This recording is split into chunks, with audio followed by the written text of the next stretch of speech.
The Naval Undersea Warfare Center is a research, development, testing, and evaluation center that specializes in aiding submarines, underwater vehicles, and weapons support systems.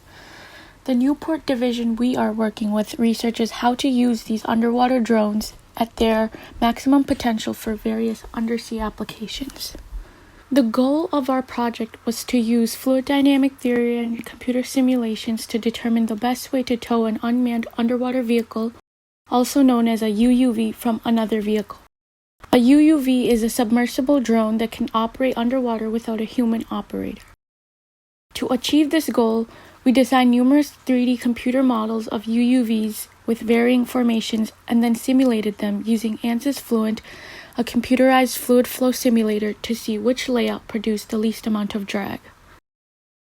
The closest shape that represents the geometry of the ends of a UUV cutting through the water is a sphere. In order to validate that our numerical analysis is correct on ANSYS Fluent, we conducted an analytical validation on a sphere. We found the Reynolds number using the formula on the top left to predict the flow pattern of the fluid, in which case was very low, indicating a laminar flow. By pinpointing the Reynolds number on a drag crisis curve, we found the drag coefficient of the sphere. Using the drag coefficient, we found the drag force on the sphere under laminar fluid flow conditions. After much time has been spent trying to troubleshoot our sphere simulations, we consulted a few professors and our sponsor on possible actions to move forward with our project. We learned that spheres are difficult shapes to simulate fluid over, and that learning how to simulate a sphere would not easily translate into our designs. After talks with our advisor and another faculty member, we learned that it would be difficult to achieve reliable results for our fully detailed designs. For example, measuring fluid flow over a sharp-pointed object, which in our case is a fin, would take enormous amounts of time to properly model and simulate. Similarly, the design format where there is one drone pulling anything more than 2 drones would be difficult due to our skill sets and time. There were also some key points mentioned during these meetings that proved useful, like changing the types of flow, size of our designs, and velocity of the fluid.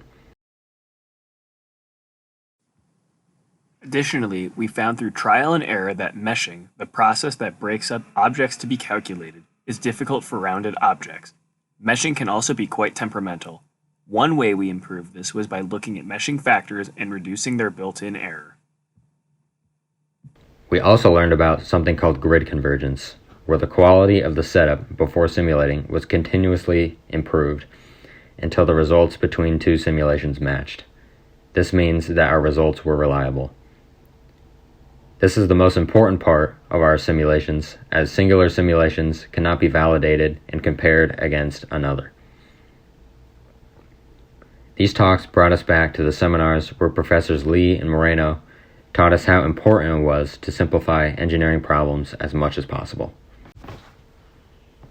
We then ran more fluent simulations over a shape which closer resembles what an undersea drone would look like. We removed the fins and propeller shroud as the importance of simplification was realized and approved by our sponsor. We also began looking closely at the contour plots between different simulations, as lower velocities behind the drones means greater drag, which is crucial to minimize.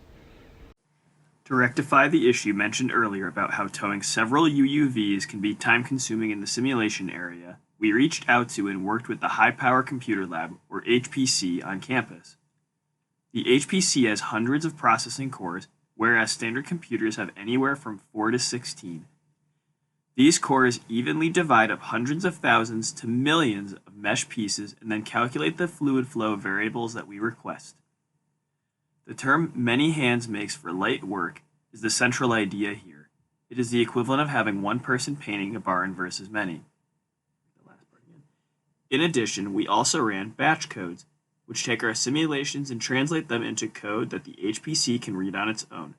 The beauty here is that the HPC can take several simulations in a single batch, so it can run several simulations at the same time, further reducing the amount of time it takes to get answers. Throughout the year, we learned that sometimes tasks may seem easier than they appear, and that to pursue the goal often can be tedious and defeating. Despite several setbacks along the way, our team rose to the occasion and learned a lot about fluid flow analysis, iterative processes, determination and perseverance, fluid dynamics, and true engineering procedure to push through the project.